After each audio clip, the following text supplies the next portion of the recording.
നിങ്ങളുടെ favourite shows ഇനി ഒരിക്കലും മിസ്സാവില്ല. ഇപ്പോൾ C5 കാണും നിങ്ങളുടെ ഫേവറേറ്റ് ഷോ തികച്ചും സൗജന്യമായി. ഹൃദയശ്രീ കത്തുവാണെങ്കിലേ അതിനുള്ളിൽ ഈ ശാരിക കൂടെ കാണും സാറേ. ഒരുമിച്ച് ഗൂഢാലോചന നടത്തുന്നവരോട് അതും കൂടി ഒന്ന് പറഞ്ഞേക്ക്. ആരെയും പറഞ്ഞു നന്നാക്കാൻ ഞാൻ ആളല്ല.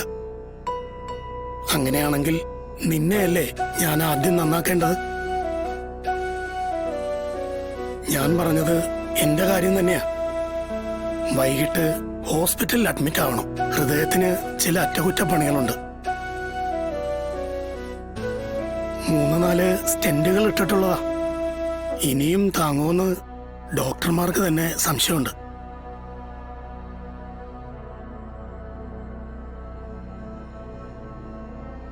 ചായ.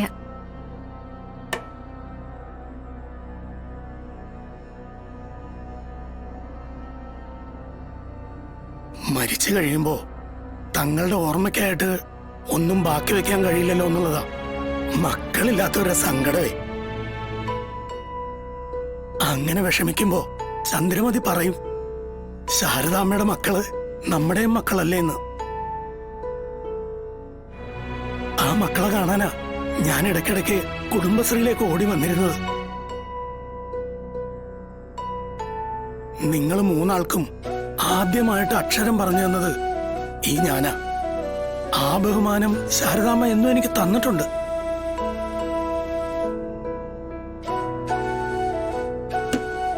ഗോപാലകൃഷ്ണൻ ഇല്ലാത്തതുകൊണ്ട് ഒരു സഹോദരന്റെ സ്ഥാനത്ത് നിന്ന് കൂടുതൽ കാര്യങ്ങൾ ചെയ്തിട്ടുമുണ്ട്. സംശയത്തിന്റെയോ കളങ്കത്തിന്റെയോ സ്ഥാനമില്ലായിരുന്നു ആ ബന്ധത്തിന്. അല്ലാതെ ബാലചന്ദ്രൻ പറയുന്നത് പോലെ അല്ല അത്. ഞാനിത് പറയുന്നത് നാളെ ഞാനില്ലാതായാലും ശാരദാമ്മയെ നീ സംശയിക്കരുതെന്ന് പറയാൻ മാത്രമല്ല. രക്തബന്ധം ഇല്ലാത്തവര് തമ്മിൽ ഒരു സഹോദര ബന്ധം ഉണ്ടാവുമെന്ന് മനസ്സിലാക്കാൻ പറ്റാത്തവന് അത്തരം ഒരു ബന്ധം ഉണ്ടാക്കാനും പറ്റില്ല മോളെ. ബാലചന്ദ്രനെ നീ സൂക്ഷിക്കണം. അപ്പോ അതാണ് സാറിന്റെ ദൗത്യം, എന്നെയും ബാലേട്ടനും തമ്മിൽ പിണക്ക. ലോകത്താര് വിചാരിച്ചാലും അത് നടക്കാൻ പോകുന്നില്ല സാറേ.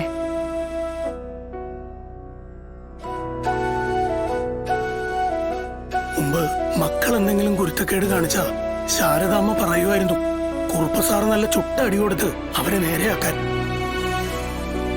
ഇപ്പോ അതിനുള്ള പ്രായം കഴിഞ്ഞു പോയല്ലോ. ഒരിക്കൽ നമ്മളെല്ലാവരും കുട്ടികളായിരുന്നു. ചിലർക്കേ അത് ഓർമ്മയുള്ളൂ എന്ന് മാത്രം.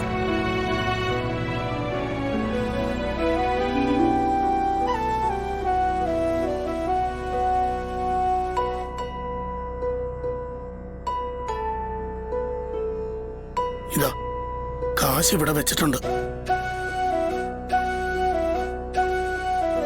സാറേ ബാക്കി കുറച്ച് കടം കിടന്നോട്ടെ. ബന്ധം മുഴുവൻ മുറിക്കണ്ട.